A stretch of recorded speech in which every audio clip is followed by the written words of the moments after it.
Hi there, Sanmunani Molweni. Welcome to Fix Channel. If you're new here, please subscribe before this. Hi there, Sanmunani. Welcome to Fix Channel. If you're new here, please subscribe before the end of the video. If returning, thank you for love and support. I appreciate you.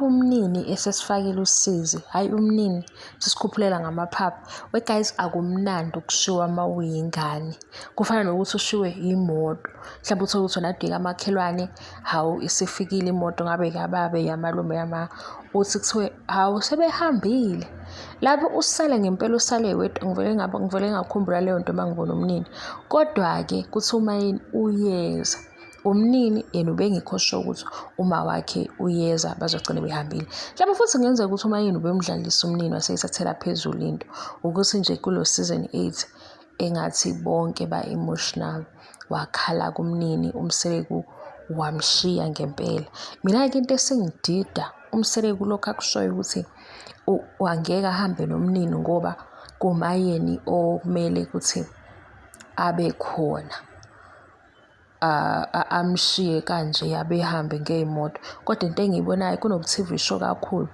we guys ku season 7 umseleku wahamba nabantwana bakaMangwabe uMangwabe wabajoyina later umehluko kukuphi la enalento futhi useyayiphinda ubaba lwasemzungu ukuthi engathi uSibindi ungaphezulu kamayini because uthi manje kulesimo esenzakalayo uzokhuluma noSibindi angenelele uSibindi uyingane kumayini uyingane ubona nale meeting le eyaba khona yes ukuthi uSibindi wayekhona kanye nomseleku bekhuluma ngendaba yendlu mase kuvela ukuthi ngapha eSipark kunendaba yokuthi ngathi ba-exclude ulwandle kwakumele bemkhiphe uSibindi yazi uSibindi lento yakhe yokuba inhloko oyokuba yibhubesi bayayenza ngoba nakho manje usumseleku kulento eyenziwe umayeni angayicacisa ukuthi yini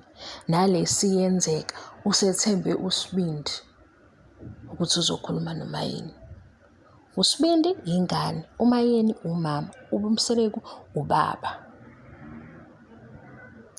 maye ngena entweni yokuthi uyangenelela fanele ngene u2% kube nalowo mehluko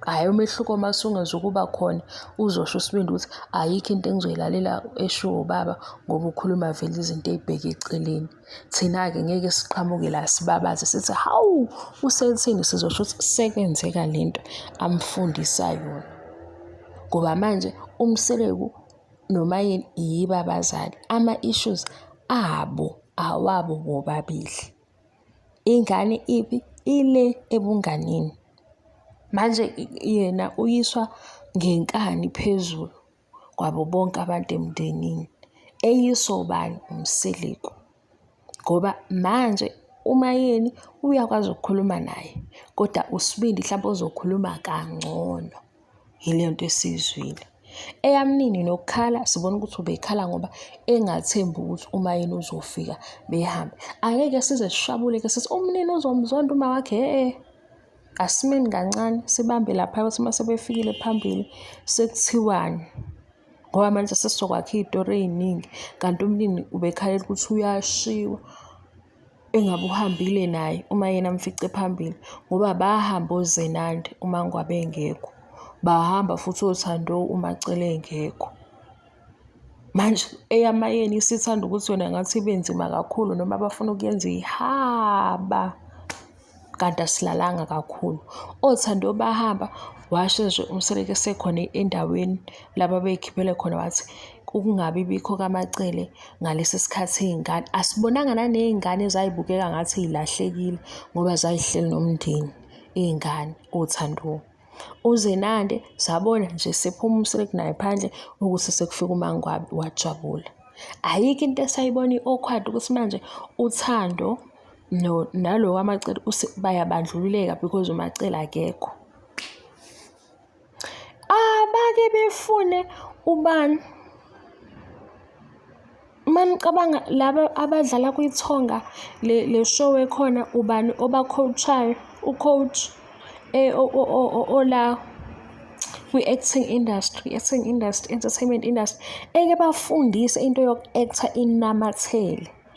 Ngoba manje siyaphuma, siyahlehla. Othando bahamba laphayana kwabamnandi nje kwadliwa, akukho nokuthi manje kwase kungathi ipleti abazolithola ngoba umacele engekho. Umnini-ke uhleze namathele komseleko, manje useshiwa yedwa endlini. Ukuze sibuye la sizothi hawu-ke emayeni, oshabeni, sexosha umayeni oshabeni, engabe umnini ugibelile emotweni wahamba. Kumane-ke sizwe ukuthi ngempela umayeni ubezobanga umsindo ukuthi umnini uhambile yena engekho. Hhayi, enye into ayilendi bakithi. Nakho nje lokho sizokuba ku-wrong ukuthi manje sekufuna ingane ikhale. Hhayi, hhayi, akusekhona. Lapho zikhona iy'ndaba zabantu abadala zabo abangayiqedeli. Nangu nje lo ofikayo usethi akufonwa uma kukhona yena. Usekhomba ukuthi bamabhuli abanye. Efika, usekhomba ukuthi umacele uyambhakela. Hawu. Abayixoxe ngani kanti lezi zabo? Bye-bye anyway, guys.